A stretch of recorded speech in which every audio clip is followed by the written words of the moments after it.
क्योंकि पीक को लेकर खासकर सवाल लोगों के मन में है। कुछ राज्यों में जो आंकड़े हैं वो अगर कम दिख रहे हैं तो इसका क्या मायने निकाले जाए, लेकिन ये सीटी स्कैन को लेकर जो लोगों में एक होड़ सी दिखती है कि लोग चाहते हैं कि जल्दी से सीटी स्कैन करवा लें जैसे ही कुछ लक्षण नजर आते हैं। क्या क्या नुकसान हो सकते हैं सीटी स्कैन के, डॉक्टर त्रेहन? आपको ये समझना है कि हर चीज जो हम बोल रहे हैं कि जैसे कोई टेस्ट है या कोई दवाई है, उसका उचित टाइम होता है इस डिजीज पैटर्न में। जब उसका उचित टाइम हो तभी करवाना चाहिए। ये नहीं कि लोगों में ये बह फैल गया कि सीटी स्कैन सबको कराना, ये बिल्कुल गलत बात है। इसके दो नुकसान है। सीटी स्कैन में रेडिएशन होता है, आपको काफी सारा एक्सरे एक्सपोजर होगा, तो अगर जो अननेसेसरी है तो बिल्कुल नहीं करना है। जिसमें हम सोचते हैं कि ये सिंड्रोम बढ़ रहा है, क्योंकि एक चीज को नहीं देखते, हर इसमें टेम्परेचर, कितनी इंटेंसिटी है, क्या स्कोर है, सीटी स्कोर है उसका, वायरल लोड का, और उसके साथ साथ हम ब्लड टेस्ट कराते हैं जिससे पता लग जाए कि बॉडी में इन्फ्लेमेशन हो रही है कि नहीं।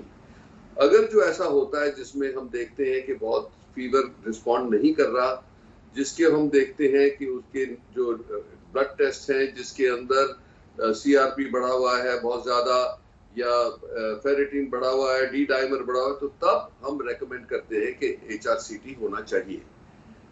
जल्दी करा लोगे तो उसका कोई फायदा नहीं होगा, फिर कराना पड़ेगा और डबल एक्सपोजर मिलेगा, डबल एक्सपेंस होगा। और सीटी स्कैन अगर जो सारा हिंदुस्तान ही कराने लगेगा तो इतनी फैसिलिटीज भी नहीं है, और जिनको जरूरत है उनका टाइम ही नहीं मिलेगा।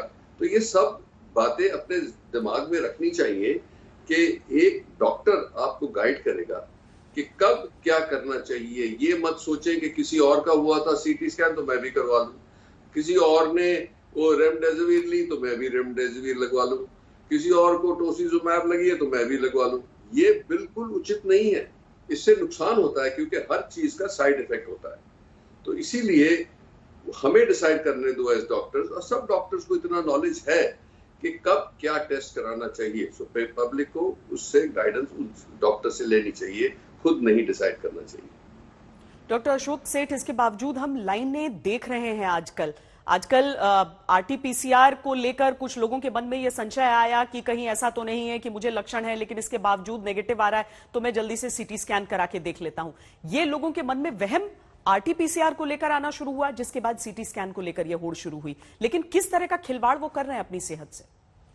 ये तो खिलवाड़ है ही, और डॉक्टर त्रेहन जी ने साफ बताया कि ये अपने आप को नहीं ट्रीट करना है। पहली बात ये, डॉक्टर डिसाइड करेंगे कब कौन सा टेस्ट फायदेमंद हो सकता है और ट्रीटमेंट को ऑल्टर कर सकता है, ये आप खुद नहीं डिसाइड कर सकते।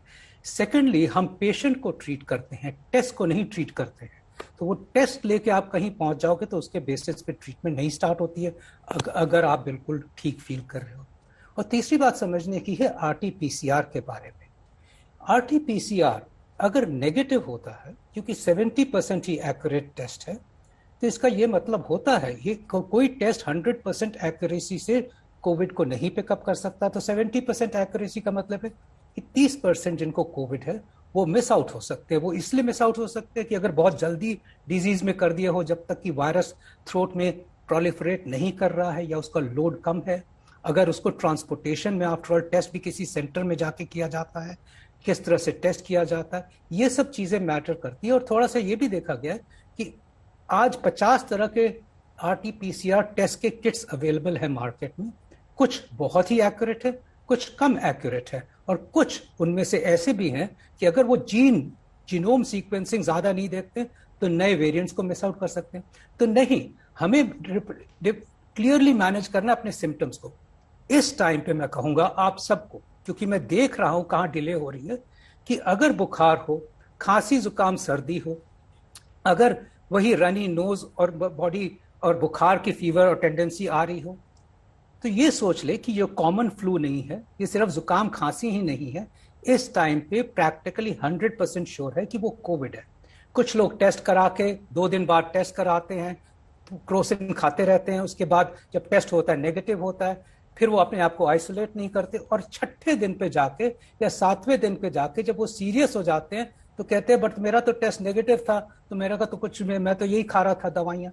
सो आप ये सोच के चलो, इस टाइम पे इट इज लाइकली कि आपका कोविड टेस्ट नेगेटिव होते हुए भी अगर आपको बुखार, खांसी, सर्दी, जुकाम के सिम्टम्स हैं, वो कोविड है। आप अपने डॉक्टर से बात करें, वो डिसाइड करेगा।